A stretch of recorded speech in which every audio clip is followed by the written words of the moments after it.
Hello viewers, I am Deepti. Today I am going to discuss Act 3, 4 and 5 of Julius Caesar, critical analysis and the most important question from all the scenes. Only one question from all the scenes. So it is very important from examination point of view. First of all, Act 3, as you know, it is the turning point of this drama. So its a summary, very briefly. Act 3 is the climax of the play. In scene 1, Caesar arrives at the Senate and ignores multiple warnings. Artemidorus letter लेके आ रहा है. The conspirators led by Brutus and Cassius stabs him to death.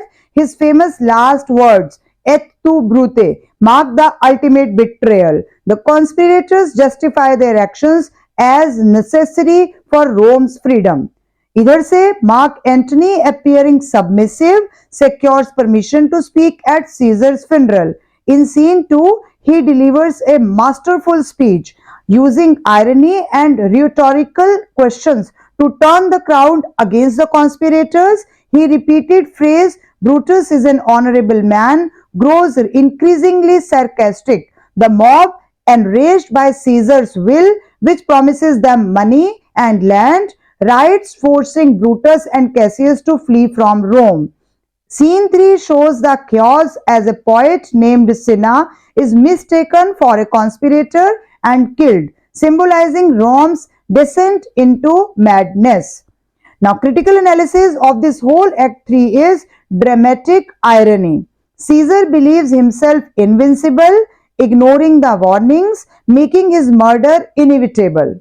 Antony's rhetoric, his speech is a political masterstroke, showing how language can manipulate public opinion. Mob psychology, the people of Rome are easily swayed, highlighting the dangers of democracy when controlled by emotion rather than reason. So now, Act 3, Scene 1, the most important question. How does Antony's interaction with the conspirators immediately after Caesar's assassination reveal his political skills? And the answer is, Antony appears to submit to the conspirators, shaking their hands to gain their trust.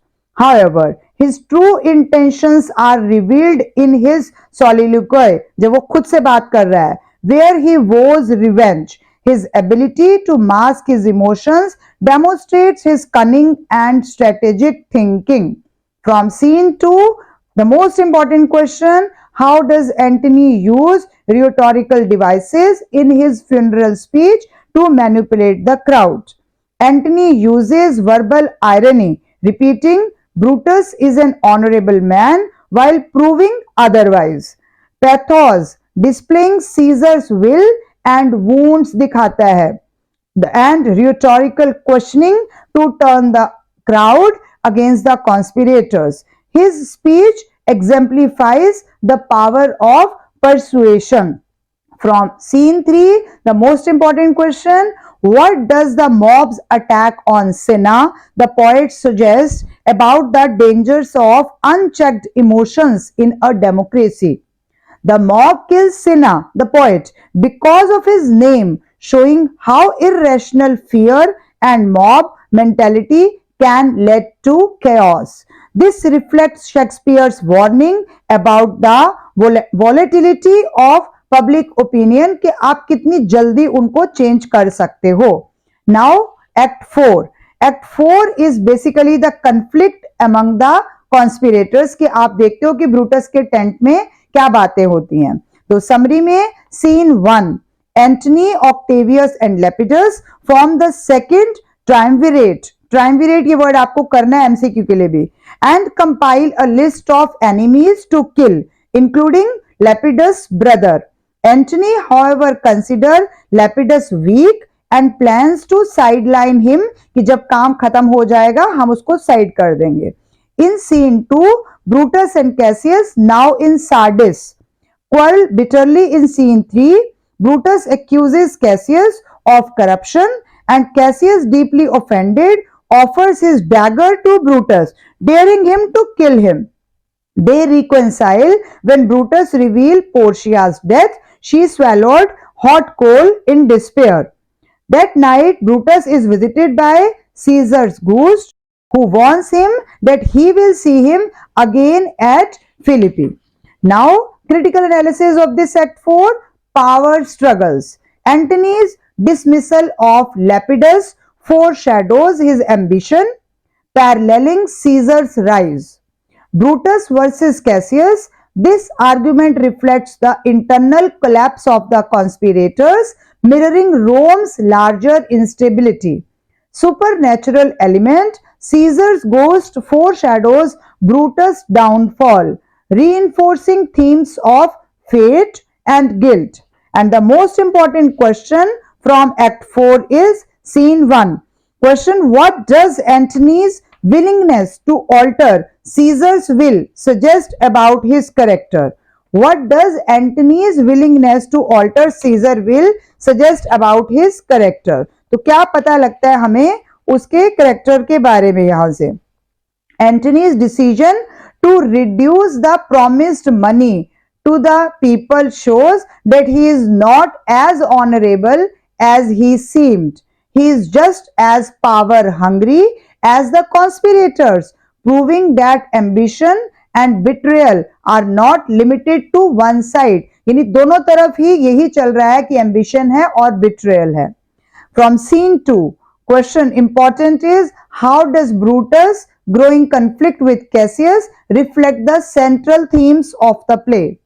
Answer is their disagreement over bribery and corruption highlights the tension between idealism यानी कि Brutus and between pragmatism Cassius. This mirrors the larger conflict between honor and political necessity in the play. From scene 3, the most important question, how does the appearance of Caesar's ghost serve as a turning point in Brutus' journey?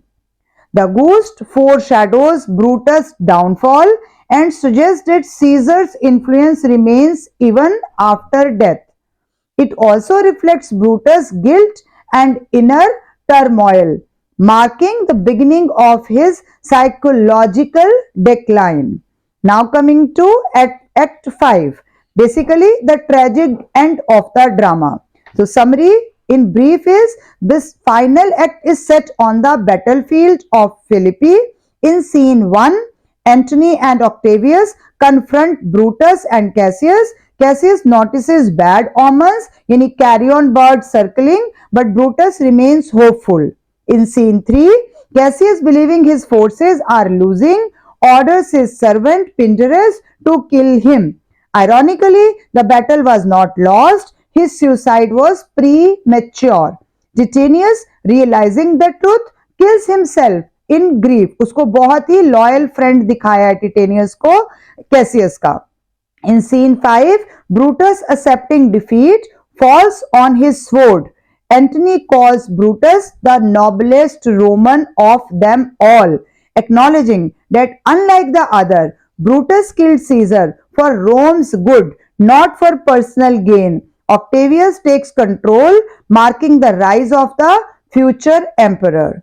Now, critical analysis of this Act 5 is irony of fate. Cassius' misinterpretation of events led to unnecessary tragedy. अगर वो थोड़ी देर wait कर लेता तो इतना बुरा ना होता. Brutus as a tragic hero. His idealism leads to his downfall, highlighting the limits of honor in a ruthless political world. The death of the Republic. With Octavius' victory, Rome transitions from a republic to an empire, contradicting the conspirators' original intent. So, final thoughts. Shakespeare's Julius Caesar is a study of power, manipulation, and the unintended consequences of political action. Brutus, though noble, is politically naive, while Antony proves that rhetoric is often stronger than reason. In the end, the conspirators' attempt to save the republic leads to its ultimate destruction. पूरी तरह से ही खत्म हो जाता है. Now, Act 3, Scene 1. Most important question. How do Antony and Octavius' contrasting views on leadership foreshadow Rome's future? Antony is more pragmatic. while Octavius is decisive and authoritative. This subtle power struggle hints at future conflicts in Roman leadership, eventually leading to Octavius' rise as Augustus. Augustus के नाम से वो बैठता है. Now, scene 3, the most important question. How does Cassius' death parallel Caesar's assassination? Both deaths are caused by misinterpretation. Caesar ignores warnings and is killed, while Cassius misreads Titanius' fate and kills him. अगर वो टिटेनियस के आने की wait कर लेता, पिंडरस जो हिल के ऊपर से उसको जो बताया उस पर ट्रस्ट ना करता, तो कैसियस मिसरीड्स टिटेनियस फेट और वो उसके ऊपर पूरा भरोसा नहीं करता, उसकी सक्सेस पे डाउट करता है and kills himself. This irony emphasises the theme of fate versus free will. Question from scene 5. How does Brutus' final act reflect his moral struggle throughout the play?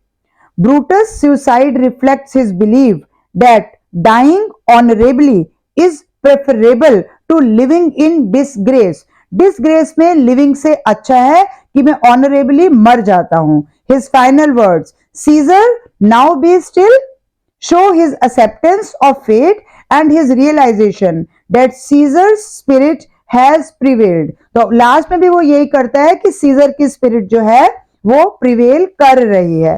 तो with this I conclude my today's video.